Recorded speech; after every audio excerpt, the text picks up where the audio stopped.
தமிழ்நாடு முதலமைச்சர் திராவிட முன்னேற்ற கழகத்தின் தலைவர் தளபதி அவர்கள் ஏற்கனவே தமிழ்நாட்டில் அனைத்து கட்சியினரை அழைத்து சற்றேறக்குறை 56 கட்சிகள் கலந்து கொண்ட அந்த கூட்டத்தில் ஒரு தீர்மானத்தை நிறைவேற்றியிருக்கிறார்கள். தொகுதி மறுசீரமைப்பின் காரணமாக தமிழ்நாடு பெரிய அளவிற்கு இழப்புகளை சந்திக்கும், சற்றேறக்குறைய 39, 31 மாறும் என்ற அவலத்தை சொல்லி இதை தவிர்ப்பதற்கான தீர்வுகளையும் சொல்லியிருக்கின்றார். ஆக இதற்கு அடுத்த கட்ட நடவடிக்கைகளை தலைவர் மற்ற கட்சிகளோடு சேர்ந்து செய்வார். நாடாளுமன்றத்தில் இந்த பிரச்சனைகள் குறித்து நாளை தொடங்குகின்ற கூட்டத்தொடரில் நாங்கள் எழுப்புவோம். பல்வேறு முறைகளில் நாங்கள் ஒத்திவைப்பு தீர்மானம் கொடுப்போம், 0 வரியில் பேச முயற்சிப்போம். அந்த அடிப்படையில் தலைவர் எடுத்த முடிவுகளின் அடிப்படையில் அங்கே எங்களுடைய கோரிக்கை, தென் மாநிலங்கள் முழுமையாக இதனாலே பாதிக்கப்படக்கூடிய அபாயம், இந்த எண்ணிக்கைகள் குறையுமேனால் எதிர்காலத்தில் எந்த தீர்மானம் அல்லது எந்த சட்ட திருத்தம் நாடாளுமன்றத்தில் வருகிற போதும் தென் மாநிலங்களுடைய குரல் என்பது மிகவும் நலிந்ததாக இருக்கும். அந்த பகுதியில் இருப்பவர்களுக்கு எண்ணிக்கை மிக அதிகமாக, இப்பொழுது நமக்கு 31 என்று சொன்னால் அவர்களுக்கு 123 என்று ஆகும். ஆக இந்த அடிப்படையில் இதை ஏற்க இயலாது.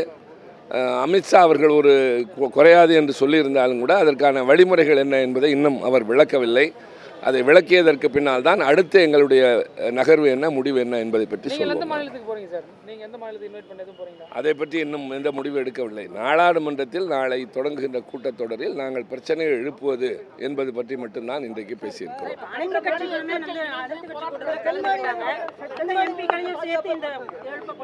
நிச்சயமாக மற்ற ஒத்த கருத்துடைய தென் மாநிலங்களை சார்ந்த எம்பிக்களோடு சேர்ந்து அவர்களும் இந்த பாதிப்பை உணர்ந்திருக்கிறார்கள். அந்த அடிப்படையில் நாடாளுமன்றத்தில் இதை எந்தெந்த வகையில் எழுப்ப முடியுமோ அந்த வகையில் எழுப்பி அரசாங்கத்தின் கவனத்தை ஈர்த்து இதற்கு என்ன வழி தீர்வு அவர்கள் வைத்திருக்கிறார்கள் என்பதை எங்களுக்கு தெரிவிக்க வேண்டும் என்பதை நாங்கள் கேட்போம். எங்கள் கவலையை மட்டுமல்ல, இதற்கு உடனடியாக பரிகாரம் வேண்டும் என்பதையும் நிச்சயமாக வலியுறுத்தும்.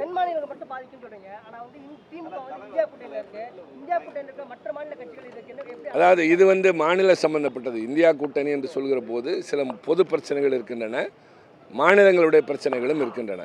இப்போது தென் மாநிலங்கள் என்று சொல்கிற போது அதில் நம்முடைய ஒத்த கருத்துடைய இந்தியா கூட்டணியில் இங்கே நிறைய பேர் இருக்கிறார்கள். அவர்களும் அந்த அனைத்து கட்சி கூட்டத்திலே பங்கேற்றார்கள். அதில் யாருக்கும் கருத்து வேறுபாடு இருக்காது, எல்லோரும் எங்களோடு ஒத்துழைப்பார்கள். காரணம், ஒரு பகுதி இந்தியாவில் மாற்றாந்தாய் மனப்பான்மையோடு எந்த வகையிலும் நடத்தப்படக்கூடாது. குறிப்பாக பிரதிநிதித்துவம் என்பது நாடாளுமன்றத்தில் சமமாக அல்லது ஓரளவிற்கு நியாயமாக இருக்க வேண்டும். அப்படி இல்லாத பட்சத்தில் நான் சொன்னதைப் போல் எதிர்காலத்தில் அரசியல் சட்டத்தில் திருத்தம் வரலாம், ஒரு புதிய மசோதாக்கள் வரலாம். நாங்கள் எவ்வளவுதான் இணைந்து நின்றாலும் அந்த குரல் எடுபடாது, அந்த ஒற்றுமையும் அங்கே எடுபடாது. அதனால் எண்ணிக்கைகள் குறையக்கூடாது என்பதில் நாங்கள் மிக கவனமாக இருக்கிறோம்.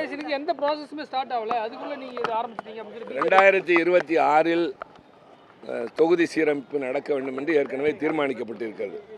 காரணம், 76 ஒரு முறை 25 ஆண்டுகள் ஒத்திவைக்கப்பட்டது. பின்னர் 2001 ஆண்டு வாஜ்பாய் அவர்கள் பிரதமராக இருந்தபோது தென் மாநிலங்களின் கோரிக்கை ஏற்றி 25 ஆண்டுகள் ஒத்திவைக்கப்பட்டது என்றால் இப்போது 26 அந்த மறுசீரமைப்பு நடந்தாக வேண்டும்.